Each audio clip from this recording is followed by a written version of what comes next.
Right, my next video is on how does it feel to be institutionalised?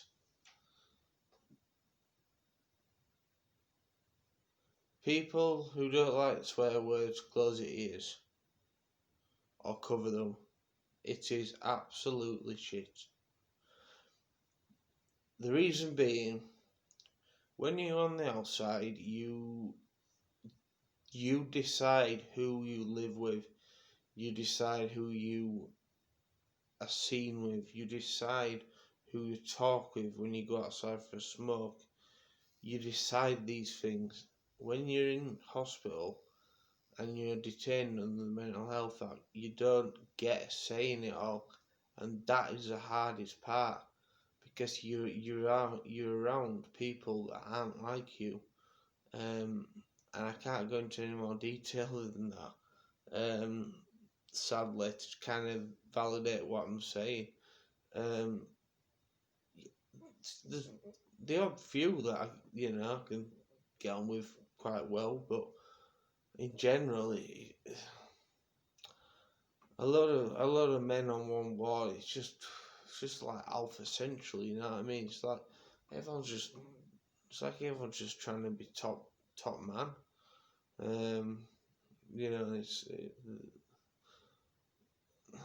I'm not one of them. I just quietly go about my business. But no one seems to mess with me, so that's alright. It's probably because I just keep myself to myself, and if trouble comes my way, then as my family know, and I think they sometimes wish I would not have as much pride. Sometimes I've got too much pride, and when trouble does come my way, I can't back down from the situation, and I have to stand my ground. But that's just me. That's my personality. Doesn't make me big. Doesn't make me tough. Doesn't make me hard. I'm not doing it. It just comes natural to me. I don't let anybody push me about. And if I see somebody being pushed about that's vulnerable, I'll be straight in the middle of that as well. Because there's also people in here who are very vulnerable.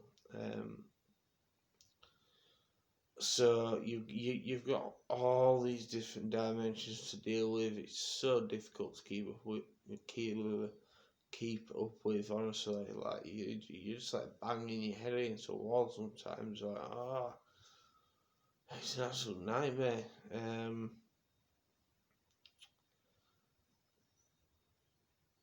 And luckily, finally, I'm off line of sight, so I can come in my room and I can shut my door. But then you can still hear people shouting and bawling, and it's I actually went up to one guy today, and he was making noise, and he makes too much noise. He's a bit an older geezer, and I just went up to him and I just said, "Will you shut your effing pie hole?" And one of the workers came in and just nodded at me and said, "Nice one, John." And then later on in the garden, he apologised to me. He said, "Oh, I'm sorry for upsetting you." I said, "Look, you didn't upset me." I said, "Sometimes, just stop shouting all the time, because there's people in here with their own shit to deal with, basically. And the last thing we need in here, everybody is shouting and bawling. It's a rehab. But you're going to come across characters, and it's just the way it is, unfortunately. And hopefully I won't have to put up with it much longer once August arrives. That's the aim anyway. I keep pinning my hopes on August, but there's nothing to suggest that August won't happen. Normally I'm a very pessimistic thinker, so naturally I will be thinking quite pessimistically about the whole situation. But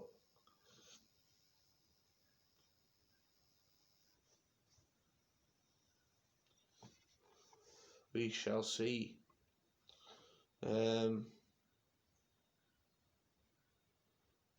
Maybe I'm getting better at blanking stuff, which again I don't know if that's a good or a bad thing.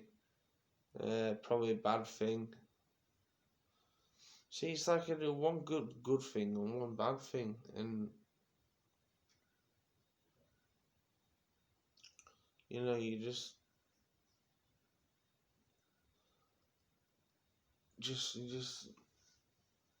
just surrounded.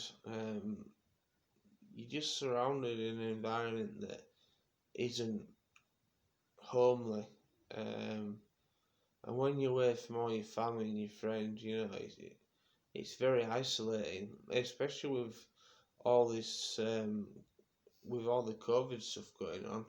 I mean, I'm not for 1 minute whinging because there's innocent people out there dying for me, so I'm not complaining for 1 minute.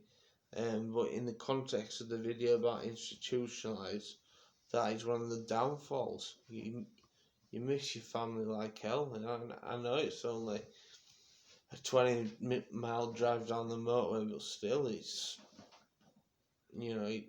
I am left here feeling isolated and sometimes alone, and maybe I should reach out more for family support, but I don't want to. I don't want to burden them. Do you know what I mean? Like, if I'm feeling crap one day, I don't want to ring my sister or whatever. They've got their own lives to lead. They don't need my problems on top of it. I can't be doing stuff like that. I can't be doing it to my parents because they'll just worry, and see, you're trapped really. The only time you're not trapped is when you become an informed patient, which is what I came in as, and I got detained because of this severity of my self-harm. And I've just obviously got the report about the section extension, and reading back on that, I'm like, well, I really did that, and it's like, yeah, and then it's like, I look down, it's like, yeah, you did do that, John. It's just, I don't even know what to think or feel anymore about anything, to be honest with you. As long as them around me are happy and they're getting on with stuff and that their lives are moving forward, I'm not too bothered if mine's at a standstill. Well, I am bothered, but I'm not bothered. I'd rather mine be at a standstill and theirs be moving, if you get where I'm coming from. I'd rather be the one in this situation. If it was me or my two sisters, and they said, John, you got a choice. One of you's going to be in hospital 7 times, then for 3.5 years straight, and the other two are going to straight away say, mate, I'll take that deck of cards straight away, because I'm happy. I'm happy that my sisters are happy, and it's little things like that keep me going. My 2 adorable nieces. I've got the best dad in the world, best mum in the world, best sisters, best extended family. I've got a very, very good friend who's been there for me. The only one who's been there through thick and thin. No, there's 2 that's been there through thick and thin, but one a bit more difficult to speak to because he's not as readily available as the other one. But yeah, it's crap being institutionalised. You can take it one of 2 ways. You can either get frustrated like the rest of them do, and say, oh, I'm not a baby, I don't need to tell them what to do. Or you can just accept it Because at the end of the day, they're not trying to make you feel like a baby. They're just there to staff there doing a job. And if you are feeling like a baby, then maybe it's time to grow up a little bit, you know. I just think that in this situation, the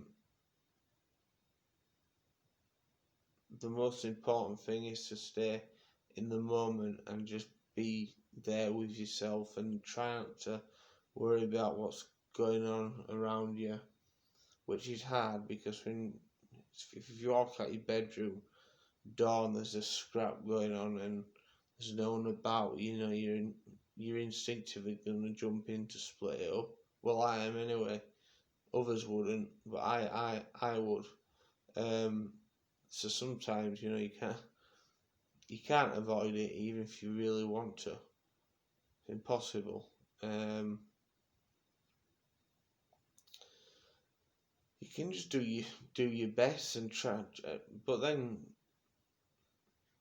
comes the whole balancing act about, are you segregating yourself then, you know? So it's like, to get away from all the madness that's around you in the institution, you hide away from it, and then you are isolating yourself. So you try and find that middle balance, and it's impossible because you can never get it. So what I do is I just use the middle balance. I say, right, I'll sit sort of out there when and as I want to, sort of type thing. And the rest of the time I'll just spend in my room just watching crap on TV. Then I might go and do a bit of gardening. Whilst I'm doing that, there might be a few lads out there that I get on with, I'll socialise with. And then I might go pick the rabbits some dandelion leaves. So just mix it up. I'm detained under the Mental Health Act. There's nothing I can do about it apart from try to move forward and get off it. So I can stay in these places all my life, or I can do what I'm doing and trying to take control. And I'm trying to do the latter one, which and I still don't feel like it's good enough. I still feel like I'm letting everyone down, but yeah, I hope this video's been of use on what it feels like to be institutionalised. I'll sum it up in 5 words: frustrated or frustrating, whatever tense you want to put it in. So it's frustrating. It can be empowering.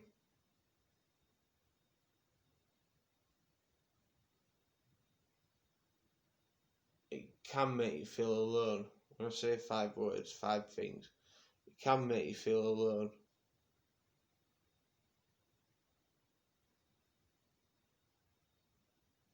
It can make you feel like that you're the problem with everything.